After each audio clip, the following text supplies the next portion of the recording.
श्री हरि, आप सभी को श्री पंचमुखी यक्षी विनायक तंत्र ज्योतिष समाधान केंद्र में आपका स्वागत है। विषय चल रहा है ज्योतिष शास्त्र का, और ज्योतिष शास्त्र में विषय चल रहा है काल सर्प योग का। पूर्व में इन लग्न में होने वाले काल सर्प का विचार क्या होगा उसकी चर्चा हो गई।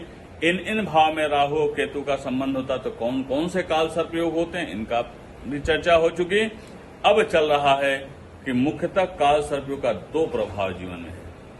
एक दृश्य अर्ध प्रभाव, यानी कि दृश्य गोलार्ध काल सर्पियों का प्रभाव, और अदृश्य गोलार्ध काल सर्पियों का प्रभाव क्या होगा जीवन, इसी विषय चलता है। तो पहले क्रम में दो ही क्रम है, दृश्य गोलार्ध काल सर्पयोग और अदृश्य गोलार्ध काल सर्पयोग, यानी दिखाई देने वाले काल सर्पयोग और न दिखाई देने वाले काल सर्पयोग की चर्चा चल रही है।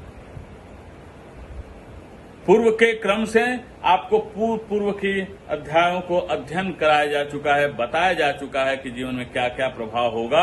अब हम इस श्रृंखला में आगे बढ़ते हुए दृश्य गोलार्ध काल सर्पयोग, यानी कि नंबर 1 यानी 2 दृश्य गोलार्ध काल सर्पयोग और अदृश्य गोलार्ध काल सर्पयोग। तो दृश्य गोलार्ध काल सर्पयोग में नंबर 1 कि किसी भी जातक की पत्रिका में राहु 12वें भाव में हो और केतु 6ठे भाव में हो, और सभी ग्रह 11वें भाव में हो, 10वें भाव में हो, 9वें भाव में हो और 8म भाव में हो, तो इसको दृश्य गोलार्ध काल सर्पयोग कहते हैं। यानी जिस जातक की पत्रिका में राहु 12वें भाव में हो, केतु 6ठवें भाव में हो और सभी ग्रह एकादश में हो, 10म में हो, 9 में हो और 8म भाव में हो, स्थानों में हो, ऐसे जातक को दृश्य गोलार्ध काल सर्पयोग कहते हैं। इस योग के प्रभाव के कारण जातक को अच्छी नौकरी रहती है, अच्छा व्यापार होता है, अच्छी नौकरी होती है, अच्छा कारोबार होता है, धार्मिक वृत्ति के होते हैं, धर्म चित्त में लगे रहने वाले होते हैं, धर्म के प्रति जातक की रुचि रहती है, किंतु उसके जीवन में मन में भय बना रहता है कि हमारे साथ जीवन में कोई दुर्घटना न घट जाए, और यही विचार उसके दिमाग में चलता रहता है, अचानक उसकी हानि न हो जाए, अचानक उसके नुकसान न हो जाए, यही मन के भय से वो पीड़ित और दुखी रहता है। ऐसे जातक सतत संघर्ष, मेहनत एवं लग्न के से लक्ष्य की प्राप्ति करने वाले होते हैं, परंतु ऐसे जातक का काम पूरा होने में विलंब होता है और विलंब से ही कार्य होता है, लेकिन होता है। दृश्य काल सर्पयोग का पहला प्रभाव है। दूसरा, दृश्य गोलार्ध काल सर्पयोग का दूसरा भाव है कि लग्न में राहु हो और सप्तम में केतु हो, लग्न में राहु हो और सप्तम में केतु हो, और सभी अन्य ग्रह 12वें में हो, एकादश में हो, 10म में हो, 9 में हो और 8म में हो।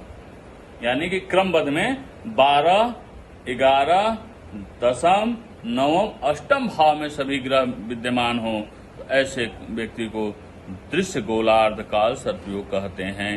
इस प्रभाव के अंतर्गत में यह जातक शरीर की स्वास्थ्य की दृष्टि से कोई न कोई इनको शिकायतें रहती है, शरीर में कोई न कोई इनको पीड़ा होती है। ऐसे व्यक्ति को धन लाभ प्राप्त करने वाले होते हैं, अच्छे धन के स्वामी भी होते हैं। जनहित के कार्य में इनके द्वारा संपन्न होते हैं, जनहित के कार्य करने वाले होते हैं, बड़े बड़े कार्य करने वाले होते हैं, जनमानस की सेवा करने वाले होते हैं। संत महात्माओं का आशीर्वाद भी इन्हें प्राप्त होता है, साथ संत महात्माओं में लिप्त रहने वाले होते हैं, इनकी सेवा करने वाले होते हैं। किंतु शत्रु भी अनेक होते हैं, इनके शत्रु भी बहुत होते हैं। अकस्मात फिजूल खर्ची बढ़ जाती है, जिसके वजह से यदा कदा धन का भाव भी बना देता है।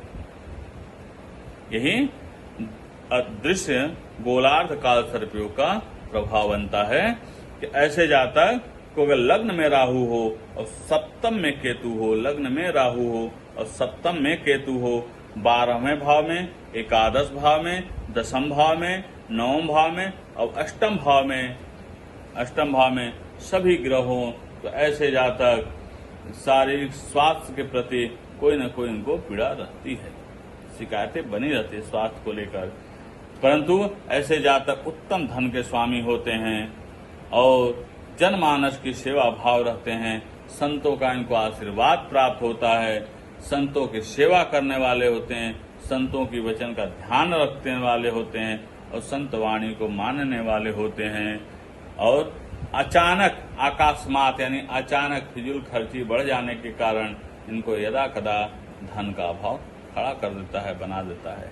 अब फिर उसके बाद पुनः धन की प्राप्ति होती है, लेकिन एक झटके में वह निर्धन भी बना देता है। यही दृश्य गोलार्ध काल सर्पयोग का दो प्रभाव होता है। आगे की श्रृंखला में चलेगी अदृश्य गोलार्ध काल सर्पयोग। आप सभी को नमस्कार।